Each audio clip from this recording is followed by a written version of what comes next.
ஓம் சாந்தி. மாயா பாத்தீங்கன்னா ரெண்டு விதத்துல வருது. ஒண்ணு வந்து உள்ள இருந்து வருது, இன்னொன்னு வெளியில இருந்து வருது. Internal, external. நான் அமைதியா உட்கார்ந்து இருந்தேன். எதிரில் ஒரு பிரதர் வந்தாரு. பிரதரை பார்த்தேன். அப்ப அவரை பார்த்தோன்னே எனக்கு எண்ணங்கள் ஓடுது. இவர் என்ன ட்ரெஸ் போட்டிருக்காரு, என்ன செப்பல் போட்டிருக்காரு, இந்த மாதிரி தலை சீவி இருக்கிறாரு, ஷேவ் பண்ணியிருக்காரா, எப்படி நடக்கிறாரு, இந்த மாதிரி தாட்ஸ் எல்லாம் ஓட ஆரம்பிக்கும். வெளியில ஒரு பிக்சரை பாக்குறேன். அப்போ அதை பார்த்தோன்னே எண்ணங்கள் ஓடுது. அப்ப மாயா எங்க இருந்து வருது? இந்த பிரதரு டெய்லி இதே ட்ரெஸ் தான் போட்டிருக்காரு. இப்படி தலைய ஒழுங்கா சீவறதே இல்லை. இதே வேலையா போச்சு. ஒரு இப்படி சீனியர்னு தான் பேரு, ஆனாலும் ஒழுங்கா தலையை சீவ மாட்டேன். இந்த மனுஷன் இல்லைன்னா ஒரு மாதாஜி வராங்க, பேசிட்டு வராங்க. இந்த மாதாஜி இவ்வளவு சத்தமா பேசுறாங்க பாருங்க. கொஞ்சம் கூட ஞானியே இல்லை இவங்க. என்ன யோகா பண்றாங்க இவங்கெல்லாம் யோகா பண்ணி என்னத்த பண்றாங்க இத்தனை வருஷமா, ஆனாலும் கத்தி கத்தி பேசுறாங்க பாருங்க. ஒரு யோகி லட்சணம் வந்திருக்கா இல்லையா? சுத்தமா வரல. இந்த மாதிரி எண்ணங்களே வந்தது. இது பழைய கர்ம கணக்கு. இது பாத்தீங்கன்னா இது வெளியில இருந்து வரக்கூடிய இல்லையா? ஒருத்தவங்க வராங்க, அவங்கள பாக்குறோம், அவங்கள பத்திய தாட்ஸ் ஓடுது. அப்ப இது வெளியில இருந்து வரக்கூடிய மாயா. இப்ப நான் உட்கார்ந்து இருக்கிற அமைதியா, என் முன்னாடி யாருமே இல்ல, ரூம்ல தனியா தான் இருக்கேன். ஆனா எனக்குள்ள எண்ணங்கள் ஓடுது. நான் நல்லா சாப்பிட்டுட்டு நல்ல ஏசி ரூம்ல உட்கார்ந்துருக்கேன், சுகமா உட்கார்ந்துருக்கேன். ஆனா எனக்குள்ள சோம்பேறித்தனம் வர ஆரம்பிக்குது, போர் அடிக்குது, டென்ஷன் ஆகுது. இது எங்க இருந்து வருது? மாயா உள்ள இருந்து வருது, நமக்கு உள்ள மனசுக்குள்ள. அதனால மாயா வர்றதுக்கான வழி ஒண்ணு உள்ள, இல்லைன்னா வெளியில. இந்த ரெண்டு தான் ஆப்ஷன். வெளியில இருந்து வரக்கூடிய மாயா கூட பாபா சொல்லியிருக்காங்க 4 விதத்துல வரும். ஒண்ணு வந்து பிசிக்கல் ஹெல்த், உடலினுடைய ஆரோக்கியம் எல்லாமே ஓகே. ஆனா அவன உடம்பு சரியில்லைங்க, ஒரே வியாதி. உடம்புக்கு ஏதாவது ஆயிடுச்சு அப்படின்னா உடம்புக்கு துக்கம் கிடைக்குது இல்ல? அப்ப இது உடல் ரீதியான மாயா துக்கம். ரெண்டாவது பாத்தீங்கன்னா பைனான்ஸ். இப்ப எல்லாமே ஓகே, ஆனா விலைவாசி ஏறுது. அப்ப அது கூட ஒரு ப்ராப்ளத்தை கிரியேட் பண்ணுது இல்லையா? இது கூட மாயா. அப்புறம் வேலை இல்ல, இந்த மாதிரி இதெல்லாம் எதனால? பைனான்ஸ், பணத்தினால். பணம் கம்மியா இருக்குது, ஆனா தேவை அதிகமா இருக்கு. மூணாவது பாத்தீங்கன்னா இயற்கையின் மூலமா. இப்ப வெளியில போறோம், பயங்கர வெயிலு, ஆத்மாவுக்கு சுட்டரிக்குது உடம்ப. அப்ப ஆத்மாவுக்கு அங்க துக்கம் அனுபவம் ஆகுது இல்லையா? இது ஒரு விதமான மூன்றாவது மாயா வர்றதுக்கான வழி. நாலாவது பாத்தீங்கன்னா முக்கியமானது, இது அதிகமா எல்லாரு கூடயுமே நடக்குது, நம்மளுடைய சொந்த பந்தங்கள், ரிலேஷன்ஸ். நம்ம வீட்டுல யாரு கூடயும் ஒத்து போக மாட்டேங்கிறோம், விட்டு போக மாட்டேங்குது. ஆபீஸ்ல பாஸ் கூட ஒத்து போக மாட்டேங்குது, மேனேஜர் சரியில்லை. இந்த மாதிரி 4 விதமான மாயை வெளியில இருந்து வருது. அடுத்தது நமக்கு தெரியும் விகாரங்கள் 5 விகாரங்கள் இருக்கு இல்லையா? எல்லா தேக அபிமானத்திற்கும் ராஜா யாரு? தலைவர் யாரு? தேக அபிமானம். ஓகேவா? தேக அபிமானம் வந்தாதான் எல்லா விகாரமும் வருது பின்னாடி இல்லையா?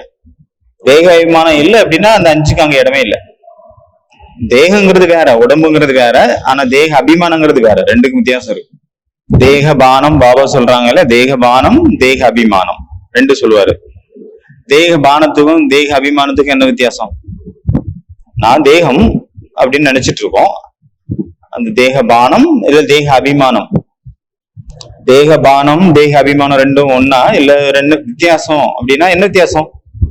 எதை பேஸ் பண்ணி வேற வேறன்னு சொல்ல முடியும்? தேக பானம்னா என்ன, தேக அபிமானம்னா என்ன? யாராவது ஒருத்தர் எந்திரிச்சு சொல்லுங்க பாப்போம். யாராவது ஒருத்தர். தேக பானம் அப்படின்னா உடல் உணர்வு. இப்ப நான் உட்கார்ந்துருக்கேன், நான் ஆண், நான் பெண் அப்படின்னு தன்னைத்தானே நினைச்சுக்கிறது, நான் உடம்புன்னு நினைச்சுக்கிறது தான் தேக பானம். தேக உணர்வு, உடல் உணர்வு அப்படின்னு சொல்லிக்கலாம். இப்ப நம்ம பஸ்லயோ எங்கேயோ போயிட்டு இருக்கீங்க, திடீர்னு உங்க பக்கத்துல வேற ஒரு ஜென்டர், அதாவது வேற ஒரு பிரதர், நீங்க பிரதர் அப்படின்னா ஒரு சிஸ்டர் வந்து உங்க பக்கத்துல உட்காந்துட்டாங்க, இல்ல நீங்க சிஸ்டர் அப்படின்னா உங்க பிரதர் வந்து உங்க பக்கத்துல உட்காந்துட்டாரு. என்ன ஆகும்? ஒரே டே நமக்கு கான்சியஸ் வந்துருது இல்லையா? உடனே யாருப்பா என் பக்கத்துல வந்து உட்காந்துருக்காங்க இப்படி அப்படின்ட்டு நமக்கு கான்சியஸ் வந்துருது இல்லையா? உடனே இதுதான் பாத்தீங்கன்னா தேக பானம், அதாவது உடல் உணர்வு. சரி, உடல் தேக அபிமானம்னு சொல்லுவார்ல பாப்பா, அது என்ன அர்த்தம்? தேக அபிமானம்னா என்ன? நான் பெரிய பணக்காரன், நான் நல்லா படிச்சவன், நான் நல்ல பணக்காரன், நான் இந்த ஜாதி, நான் செட்டியாராகும், எனக்கு ரொம்ப மரியாதை இருக்கு ஊருக்குள்ள, நான் தமிழன், நான் பிராமணன். லௌகீக பிராமணர்களுக்கு இருக்கு இல்லையா தேக அகங்காரம். என் பையன் ஃபாரின்ல படிக்கிறாரு, படிச்சுட்டு ஃபாரின்ல வேலை பார்த்துட்டு இருக்கிறாரு, நான் பாக்குறதுக்கு ரொம்ப அழகா இருக்கேன், ரொம்ப ஹேண்ட்ஸமா இருக்கேன், ரொம்ப பியூட்டிஃபுல்லா இருக்கேன், என் தலையில முடி இன்னும் கருப்பாகலை, இப்போ வரைக்கும் வெள்ளையாதான் இருக்கு. அப்ப இது எல்லாமே என்னது? தேக அபிமானம். அதனால புரிஞ்சுதா? தேக பானம் தேக அபிமானம் ரெண்டு என்ன வித்தியாசம் அப்படின்னு. அப்புறம் உங்கள்ட்ட ஒரு கேள்வி கேட்கிறேன். 5 விகாரங்கள்ல நம்ம பெரிய ஆள் யாரு? காம விகாரம், அதான் நம்பர் 1 இல்லையா? பானம், தேகம், நான் ஆணு இல்ல பெண்ணு, நான் சின்னவன் பெரியவன், நான் இந்த ஜாதி அந்த ஜாதி, நான் பணக்காரன் ஏழை, இது எல்லாமே பாத்தீங்கன்னா உடல் அப்படிங்கிற உணர்வுல இருந்து வருது. நான் ஆணு இவங்க பெண்ணு அப்படிங்கிற அந்த கான்சியஸ் காரணத்தினாலதான் துவாபரேகத்துல இருந்து காமம் அங்க உற்பத்தி ஆகுது ஃபர்ஸ்ட். சரி, காமம் பார்த்தோம் ஃபர்ஸ்ட். அடுத்து ரெண்டாவது கோபம். ரெண்டுக்கும் கனெக்ஷன் இருக்கா இல்லையா? காமத்துக்கும் கோபத்துக்கும் கனெக்ஷன் இருக்கா? இப்ப நான் இப்படி சொல்றேன்னு வச்சுக்கோங்க, எனக்குள்ள காம விகாரம் சுத்தமா இல்லைங்க, அதை நான் வின் பண்ணிட்டேன். ஆனா எனக்குள்ள கோபம் இருக்குது, அதை நான் இன்னும் வின் பண்ணல. இப்ப நான் பிரம்மா குமாரியினுடைய லைஃப் வாழ்ந்துட்டு இருக்கேன், எனக்கு ஒரு பிரச்சனையும் இல்லை, எல்லாம் ஓகே, சாப்பாடு ஓகே, பிரம்மச்சரியம் ஓகே.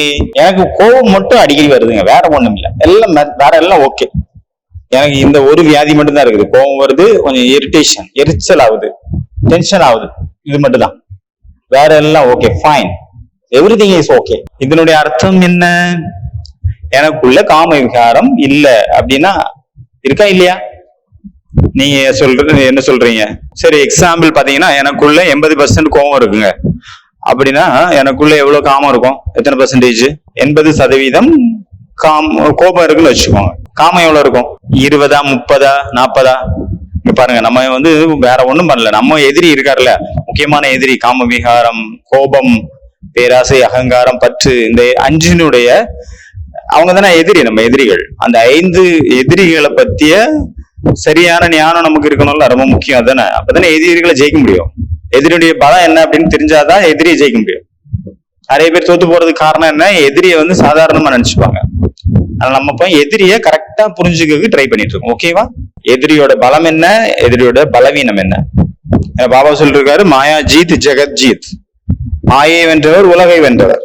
இது வந்து ஒரு அறிவியல், சயின்ஸ் படி பாத்தீங்க அப்படின்னா எனக்குள்ள 80% கோபம் இருக்கும் அது அப்படின்னா 80% காமமும் இருக்கும். இதுதான் உண்மை. எனக்குள்ள காமமே இல்ல, கோபம் மட்டும் தான் இருக்குது அப்படின்னு நீங்க நினைக்கிறீங்க, சொல்றீங்க அப்படின்னா நான் வந்து அதனுடைய ஞானம் எனக்கு ஒழுங்கா இல்லை அப்படின்னு அர்த்தம்.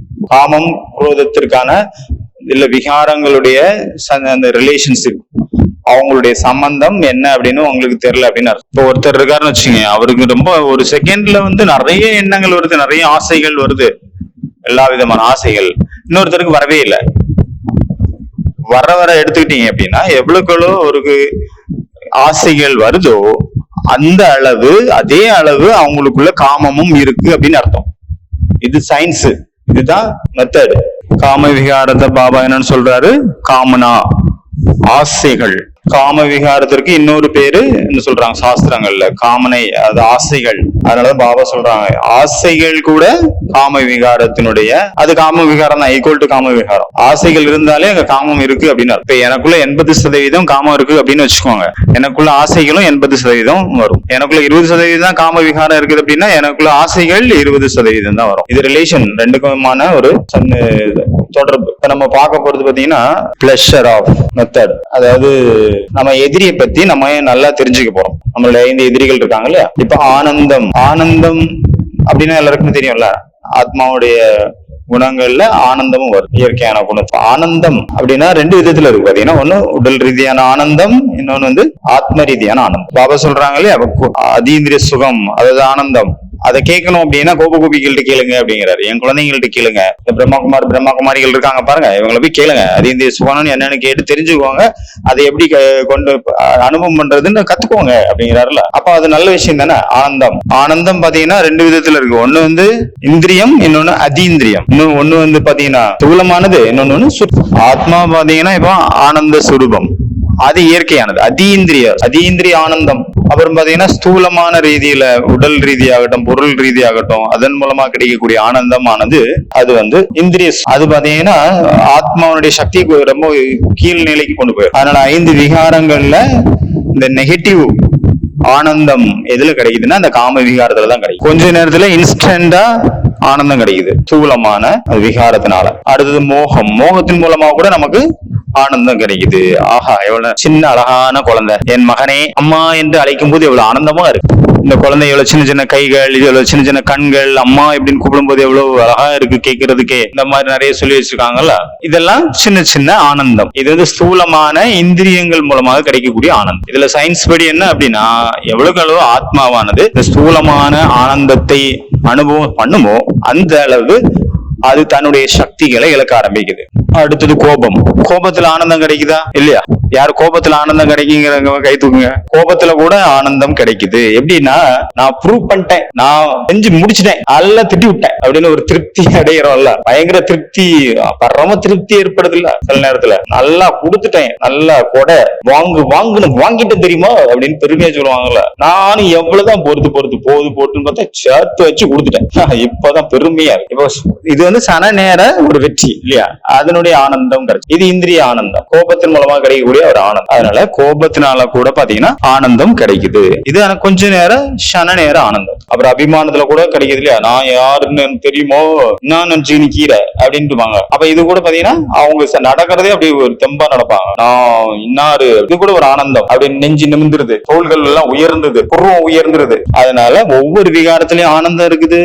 எந்த விகாரத்துல நெகட்டிவ் அதிகமோ அதுல நெகட்டிவ் ஆனந்தம் தன்னுடைய அந்த மாத்திரை அளவு அதிகமா இருக்கு. சில விகாரத்துல மாத்திரை அந்த விகாரத்தினுடைய நெகட்டிவ் அந்த ஆனந்தம் கம்மியா இருக்குது, அவ்வளவுதான். ஆனா எல்லாத்துலயுமே இருக்கு. நான் அமைதியா உட்கார்ந்து இருக்கேன், ஏதோ நினைச்சிட்டு இருக்கேன், அந்த வீணான எண்ணத்துல கூட ஆனந்தம் கிடைக்குது. நல்லா யோசிச்சு பாத்தீங்கன்னா தெரியும். அது நமக்குடைய கவலையினுடைய விஷயத்த சிந்திச்சுட்டு இருந்தா கூட அதுல கூட சும்மா ஏதோ ஒரு இடத்துல அதுக்கு ஆனந்தம் கிடைச்சிட்டு இருக்கு. இது ரொம்ப டீப்பான விஷயம். அடுத்து நம்ம ஆசைகளை பத்தி பார்க்கலாம். ஆசைகள் எப்படி இருக்குது, எந்த மாதிரியான இதெல்லாம் இருக்கு அப்படின்னா, சிலருக்கு வந்து ஷாப்பிங் பண்றது ரொம்ப ஆனந்தமா இருக்கும். ஷாப்பிங் பண்றது ரொம்ப பிடிக்கும். என்னெல்லாம் கண்ணுல தெரியுதோ எல்லாமே வாங்கி குவிச்சிடணும். அது பயன் யூஸ் பண்றாங்களோ இல்லையோ. டான்ஸ் ஆடும் போது அவங்களுக்கு ஆனந்தம் கிடைக்குது, பிக்னிக் போறது, பார்ட்டிக்கு போறது, பாடியை நல்லா அப்படி அலங்காரம் பண்ணுவாங்க, மேக்கப் பண்றது, அதுல ஆனந்தம் கிடைக்குது. ஜடை பண்றதுல, ஹேர் ஸ்டைல் ரெடி பண்றதுல, அதுல கூட பயங்கர ஆனந்தம் கிடைக்குது. அப்புறம் டைம் எல்லா வேலையும் முடிஞ்ச பிறகு உட்கார்ந்து புரணி பேசுறது ரொம்ப ஆனந்தம். சாப்பிடுறது அதுலயும் ஆனந்தம் கிடைக்குது, குடிக்கிறது அதுலயும் ஆனந்தம் கிடைக்குது. அப்புறம் வந்து படம் பாக்குறதுனால சினிமா பாக்குறாங்க, அதுலயும் ஆனந்தம் கிடைக்கும். அப்புறம் பேர் புகழினுடைய ஆனந்தமும் இருக்குது. அது வந்து ரொம்ப டேஞ்சரான ஆனந்தம். யாராவது ரெண்டு வார்த்தை நீங்க அன்பா பேசிருங்க, கொஞ்சம் புகழ்ந்து பேசிருங்க, அவங்கள நீங்க உங்களை மாதிரி இருக்க முடியுமா அப்படின்னு ஒரு வார்த்தையை விட்டுருங்க. அப்புறம் நீங்க அவங்களை என்ன வேணும்னு காரியம் செய்ய வைக்கலாம். அவங்க உங்களுக்கு அடிமை மாதிரி ஆயிடுவாங்க. நீங்க என்ன சொன்னாலும் ஏன்னா அவங்க பேர் புகழ் வந்து அவ்வளவு ஆனந்தத்தை கொடுக்கும். நீங்க ஒரு வார்த்தை அவங்கள சொல்லுங்க, நீங்க பாக்குறது ரொம்ப அழகா இருக்கீங்க, அவங்க 10-15 தடவை போய் கண்ணாடி பார்த்துட்டே இருப்பாங்க. கண்ணாடி பார்க்கும் போதெல்லாம் அழகா இருக்கணும், எப்படி இப்படியா அப்படியா சைட்லயா நேராவா அப்படின்னு பார்க்க ஆரம்பிச்சிடும். சிலருக்கு வந்து பாத்தீங்கன்னா ரொம்ப ஃப்ரீடமா இருக்கணும், எல்லா இடத்துலயும் அவங்களுக்கு ஃப்ரீடம் தான் வேணும். அதனால எந்த மாதிரி ஃப்ரீடம் அப்படின்னா, அவங்க மேரேஜ் பண்ண பிறகு கூட அவங்க டைவர்ஸ் பண்ணிடுவாங்க. அந்த அளவு ஃப்ரீடம் வந்து அவங்களை கொண்டு போய் அப்படி நிறுத்திடுது அந்த இடத்துல. நம்ம இது வரைக்கும் பார்த்தது பாத்தீங்கன்னா ஆசைகள், இந்த மாதிரி ஆசைகள் மூலமா கூட ஆனந்தம் கிடைக்குது. சிலருக்கு பாத்தீங்கன்னா திரிசங்கு அப்படின்னு சாஸ்திரப்படி, சாஸ்திரங்களோட விஷயத்தை நான் சொல்லி பார்த்துட்டு இருக்கிறோம். அதாவது சிலருக்கு பாத்தீங்கன்னா பெண்கள் எங்கெல்லாம் இருக்காங்களோ அந்த இடத்துல எல்லாம் அவங்களுக்கு இருக்கிறது ரொம்ப பிடிக்கும். பெண்கள் அவங்கள சுத்தி இருக்கணும், எங்க பார்த்தாலும் நல்லா பார்க்கணும். அவங்க அந்த இடத்துல அவங்க ஒர்க் பண்ணணும்னு நினைப்பாங்க, அந்த இடத்துல சாப்பிடணும்னு நினைப்பாங்க. அவங்கள சுத்தி நிறைய பெண்கள் இருக்கிற இடத்துலதான் அவங்க ஒர்க் பண்ணணும்னு நினைப்பாங்க.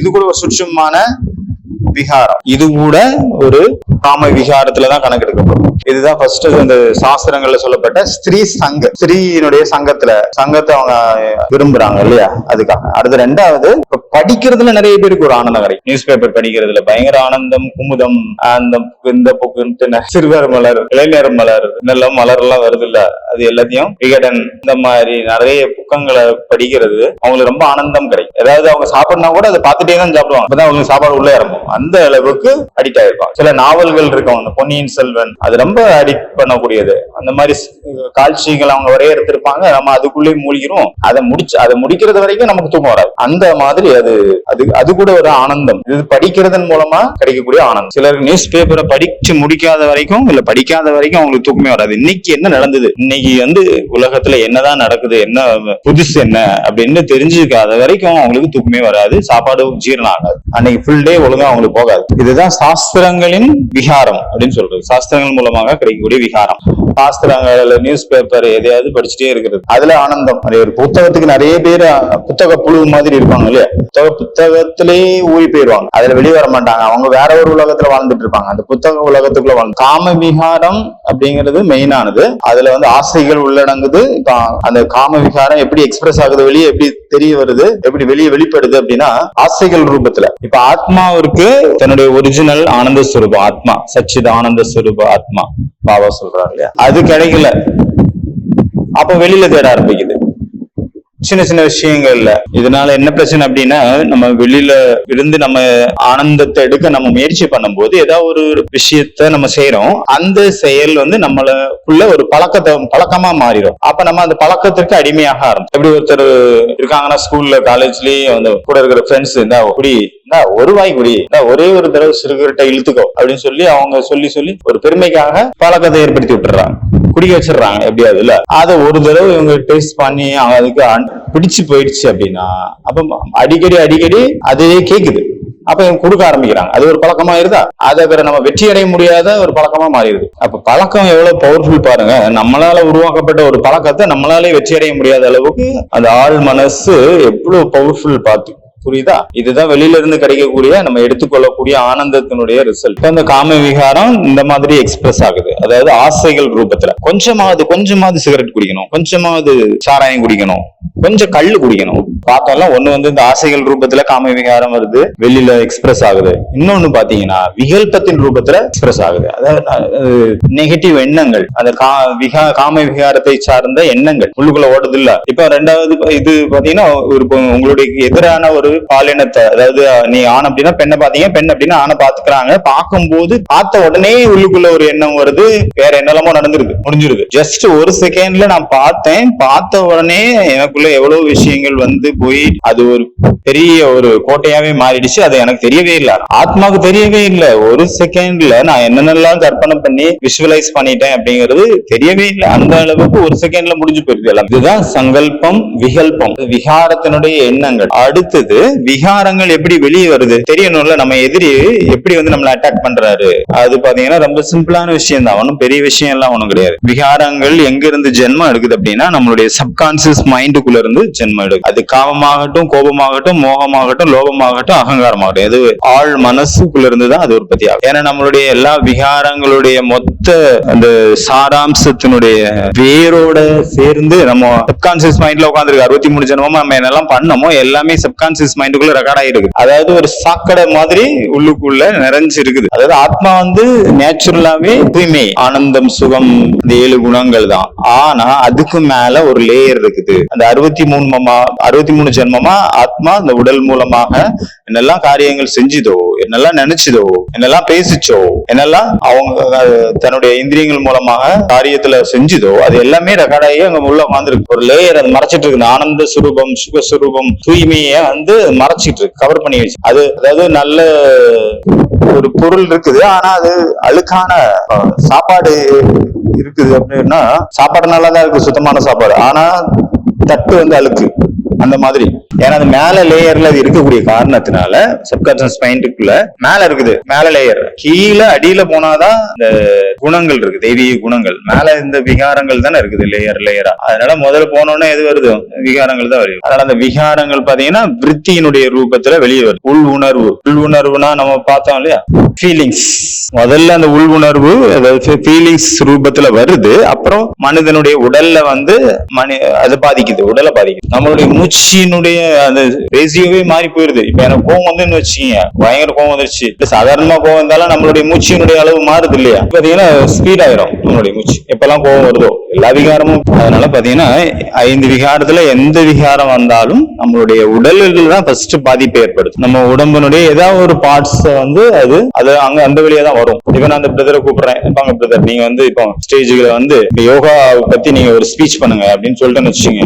இப்ப நீங்க எல்லாம் கைத்தட்டுவீங்க, உடனே கைத்தட்டி உங்களை எல்லாம் கைத்தட்ட வச்சுட்டு அவரை ஸ்டேஜ்ல கொண்டு வச்சு அவரை ஸ்பீச் பண்ண சொல்லிட்டேன் அப்படின்னா என்ன ஆகும், அவருடைய மூச்சினுடைய அளவு அதிகமாகும், அவருக்கு வேர்த்து கொட்ட ஆரம்பிக்கும், டென்ஷன் ஆயிடுவாரு, பயம் தானாவே வந்துடும். இதெல்லாம் பண்ணிட்டு இருக்கிறது யாரு, ஆள் மனம், சப்கான்சியஸ் மைண்ட். அதுதான் இதெல்லாம் பண்ணிட்டு நார்மலா உட்கார்ந்து இருந்தாரு. திடீர்னு ஸ்பீச் பண்ணணும்னு சொன்னோன்னா இங்க வந்து உட்கார போறாரு ஸ்டேஜ்ல. இதுவும் சேர் தான், அங்கேயும் சேர் தான். ஆனா அந்த ரெண்டுக்குள்ள வித்தியாசத்துல சப்கான்சியஸ் மைண்ட் என்ன பண்ணிருது நம்மள, ஐயோ இத்தனை பேர் பாப்பாங்க, இத்தனை இவங்க பாப்பாங்க, அவங்க பாப்பாங்க, அவங்க எல்லாம் நம்மளோட பெரியவங்க, ஐயோ என்ன பேசுறது, மைக்கு பிடிக்கணும் அப்படின்ட்டு அந்த பயத்தை கிரியேட் உள்ளுக்குள்ள இருந்து வருது.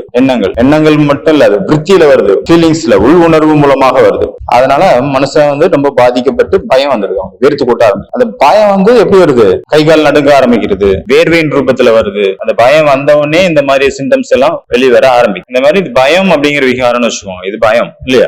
பயம் வந்து என்ன எப்படி எக்ஸ்பிரஸ் ஆகுதா, அப்படி அது வெளிப்படுத்து தன்னை தானே. அதே போல காமம் தன்னை தானே வெளிப்படுது. கோபம், காமம் வந்ததுன்னா என்ன ஆகும், நம்மளுடைய திருஷ்டி மாறி போயிடும், நம்மளுடைய உள் உணர்வும் மாறி போயிடும். அதே மாதிரி மோகத்துல கூட பாத்தீங்கன்னா அதுலயே மூச்சினுடைய அளவு மாறுது. இப்ப நான் கிளாஸ் சொல்லி நடத்திட்டு இருக்கிறேன், நீங்க கேட்டுட்டு இருக்கீங்க, ஆனாலும் கூட ஒவ்வொரு செகண்டும் உங்களுக்குள்ள விகாரங்கள் ஏதாவது ஒண்ணு வந்துட்டு போயிட்டே இருக்குது சப்கான்சியஸ் மைண்ட் மூலமா. அது எப்பெல்லாம் வருதோ அப்பெல்லாம் உங்களுடைய உடல்ல ஏதோ ஒரு பாதிப்பை ஏற்படுத்துது. ஆனா நம்ம அந்த கான்சியஸ்ல இல்லாதனால நமக்கு தெரியல, ஆனா வந்துட்டு தான் இருக்கு. அப்புறம் பாத்தீங்கன்னா மூடு ரூபத்துல வருது. மூடு நமக்குள்ள எப்பெல்லாம் விகாரங்கள் வருதோ நமக்குள்ள மூடு, அந்த மனநிலை அது சேஞ்ச் ஆயிருக்கு. இப்ப திடீர்னு ஒரு நாள் அமிர்த வேலையில எந்திரிக்காம மிஸ் ஆயிடுச்சு அப்படின்னா இன்னைக்கு ஃபுல்லா மூட் ஆஃப், எதுவுமே பிடிக்கல, அந்த மாதிரி ஆகுது இல்ல.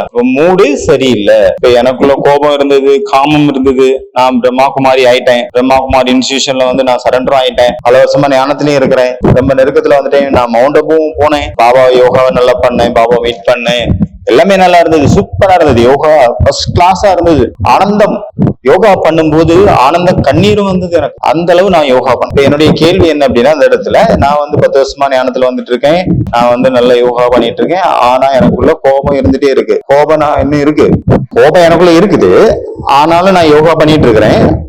நல்லா உருகி பாபா ஆஹா எனது பாக்கியமே அப்படின்னு நான் நல்லா உருகி பாட்டு பாடி நல்லா யோகா பண்றேன்னு வச்சுக்கோங்க. ஒரு கண்ணீர் வந்துருச்சு எனக்குள்ள, ஆனந்த கண்ணீர் சுட்டுது, ஏதோ ஒரு கண்ணீர் வந்தது, பாபாவை நினைச்சு உருகி, அன்பு கண்ணீர் தான் அப்படின்னு வச்சு. அப்ப நான் பாவனையாக ரொம்ப அன்புல உருகி நான் தியானம் பண்ணேன் அப்படின்னா அந்த விகாரங்களை நான் ஜெயிச்சிட முடியுமா, கோபத்தை ஜெயிக்க முடியுமா? நீங்க என்ன நினைக்கிறீங்க?